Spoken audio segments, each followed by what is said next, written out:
Yeah, I just wanted to make a video about a statement that Jason Whitlock made on his channel.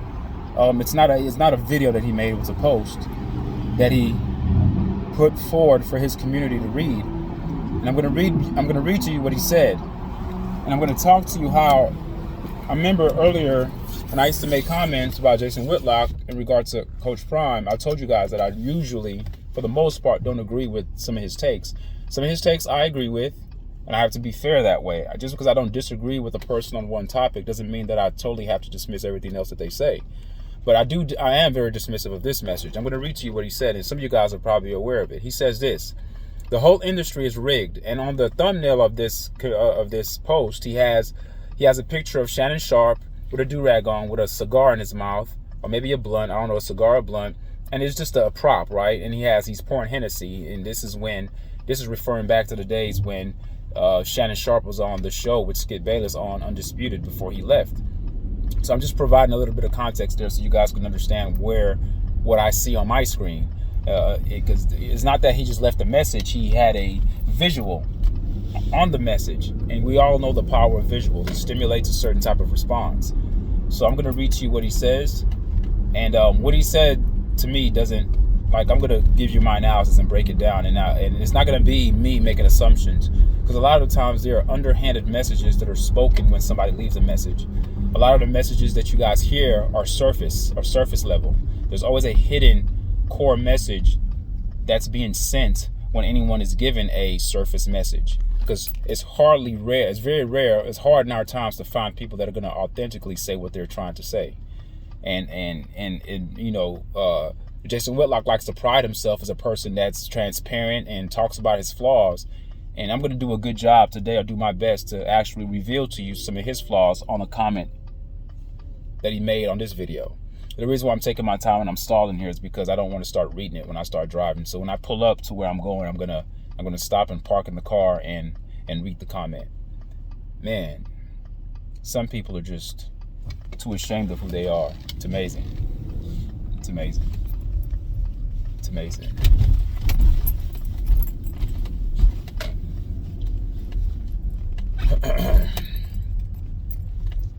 Oh, Jason Whitlock.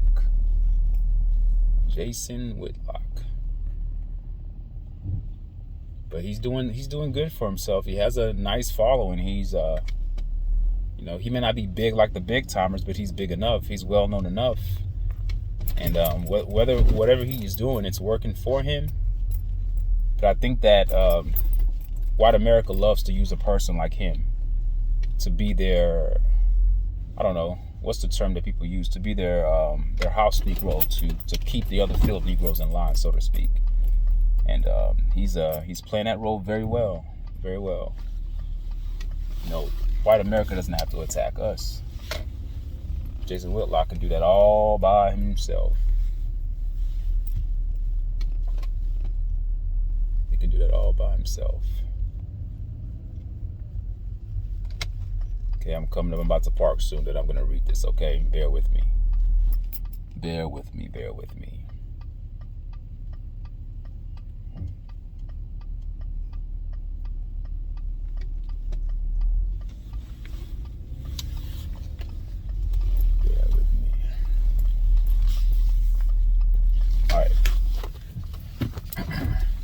All right, this is what he said. He said, the whole industry is rigged towards promoting black men who are willing to go on TV, put a do-rag on, pull out a blunt, pour some Hennessy, and act like a ghetto buffoon.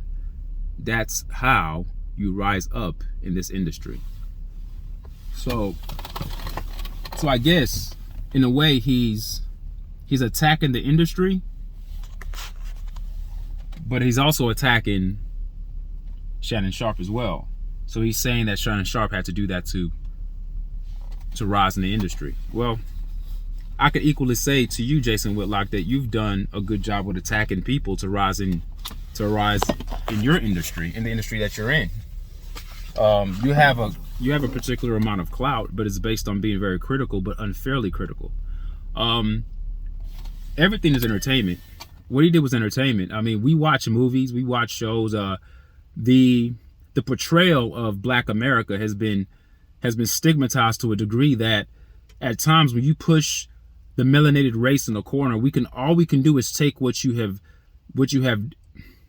degraded and what you have put down. We just take it and use it for our benefit. So if you think that we're this and that, we just wear it. We wear it, and we wear it with pride. If that's what's going to help us get by, then we use it. So let's say, for the sake of this message that I'm giving, let's say Shannon Sharp deliberately did that. He deliberately put on a do-rag, acted like he was drinking Hennessy on air and smoking a blunt in order to rise up in the industry. So what? So what? He's risen. So what? It's not, don't hate the player, hate the game. It's not his fault. If the system wasn't currently constructed the way it is, then you wouldn't have people who would fall in those, in those categories of trying to depict themselves in a certain image to rise up in the industry. And I don't really think that Shannon Sharp had to do that. He was fine without the caricature, without that character that he played on the show with Skip Bayless. He didn't need to do that. That was just an added layer of entertainment for me personally. I didn't look at him. I didn't look down on Shannon Sharp or look up to him. I just said, oh wow, that's clever. But even if he didn't do that, even if he didn't come on stage or come on the air with the props of the Hennessy and the blunt and the do-rag, he was still good. His commentary was still great. The man speaks with an immeasurable passion. You can hear when he talks, he's talking from his soul. And when he talks about his upbringing, so these are things that, this is his culture. This is what he grew up on. So I think that he's honoring his culture. He's honoring what he saw. Now, it doesn't mean that he was on drugs or he was an alcoholic when he was younger, but he was surrounded by these things, and he made it out. He used football as a means to get to where he is. He played football. He's a Hall of Famer. He started getting into television, and here he is. He has his show on Club Shay Shay, and he has his show. The man has worked hard, so you cannot minimize his success by saying that he went on show with a do-rag on and a blunt, and that's how he rose. Now, if the industry is capitalizing on men acting that way, so be it. But that's not the way Shannon Sharp is in his personal life. He's not walking around with a blunt and with a do-rag. And even if he is, so what? So what? He's not committing a crime. He's not doing anything. So to me, I just think that this is where I'm going to cross the line and make my own personal opinions about Jason Whitlock. I think that Jason Whitlock is a person that hates himself. It's called self-hatred. Not because he's big, not because he's heavy set, not that. It's called self-hatred because internally he does not like being melanated. I don't like to use the word black. So whenever you hear me use the word melanated, just substitute that word for black. But I don't like using the term black because black means death, extinct, and non-existent.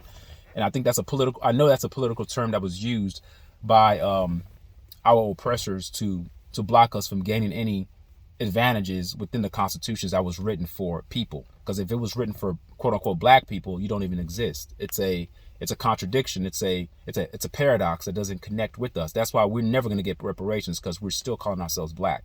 We're more than black. But anyway, I don't need to get off on a tangent here. I digress. Let me get back on topic. So Jason Whitlock doesn't like himself. And so when he sees other melanated people, acting out the things that they saw growing up, because I grew up in Greenspoint. It was quote unquote hood and ghetto. People wore do-rags, smoked blunts, they did all those things.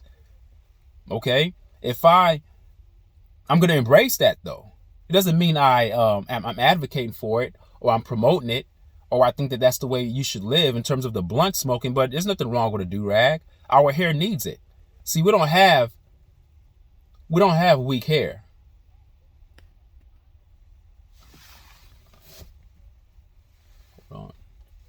We don't have weak hair. We have strong hair. So our hair comes in waves, it's coarse. So we have certain materials that we can put on it to flatten it out. Well, do you want him to have weak hair? You want him to have hair that are similar to dog fur? We have flocculus. We don't have hair follicles like our pale skin counterparts. So embrace your culture, embrace your genetics. This idea that he moved up the industry allows him to rise because he acted that way, that's not the reason why. It's not the reason why. It's a character that he played. But everything is entertainment. Everything is entertainment. When Skip Bayless comes on the show and bangs the table and says, how about them Cowboys? That's a form of entertainment. because that's a pattern of behavior that he puts on the show after the Dallas Cowboys have a game, especially when they win. Is what keeps people coming back because they want to see what he's going to do next. When LeBron would have a great game, you already knew that Shannon Sharp would put on the goat mask and have the cigar inside the goat mask with his legs propped up on the table with some champagne. It's an act, folks. Stop dissecting every little thing and making it bigger than what it is.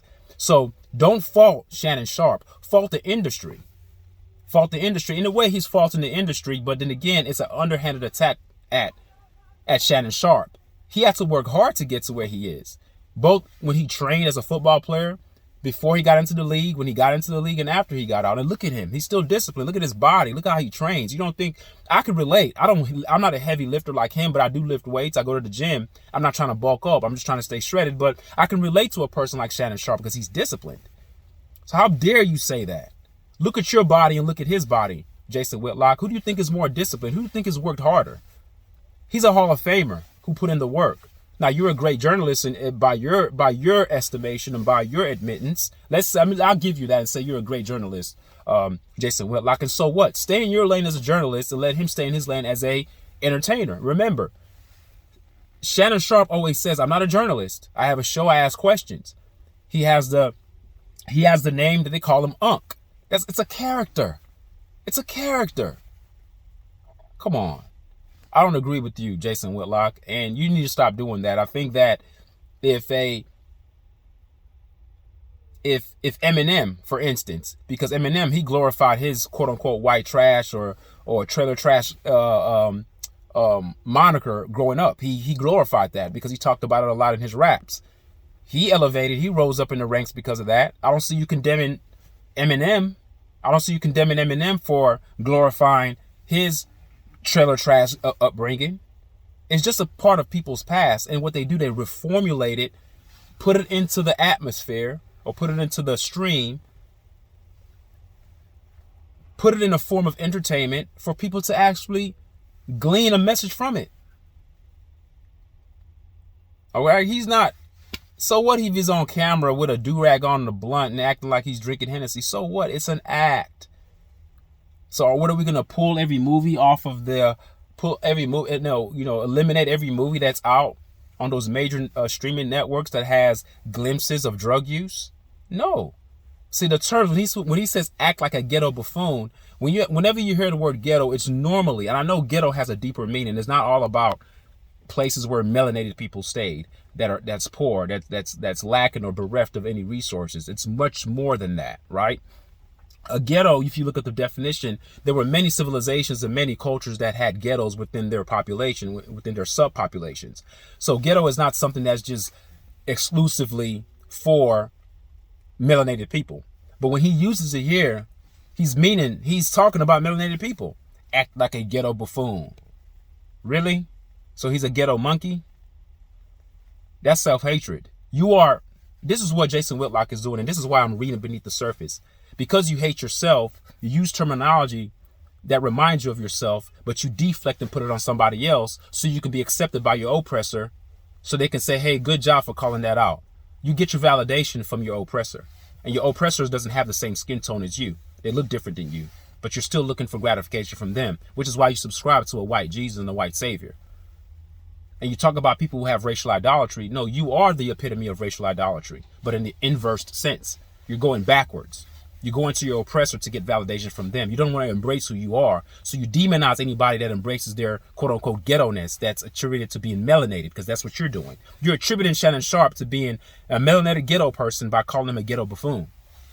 That's wrong, man. That's wrong. So I do not agree with Jason Whitlock on this take. And I'm proud of what Shannon Sharp has done. Amazing show, amazing content. I love the way he is. I don't agree with Shannon Sharp all the time either. I don't. But in terms of how he rose in the ranks in the industry is because of that. It's not because of him acting like that. He worked hard to get to where he is. All right. Thank you guys for listening. All right. Next time. Tell me what you guys think. All right. Bye.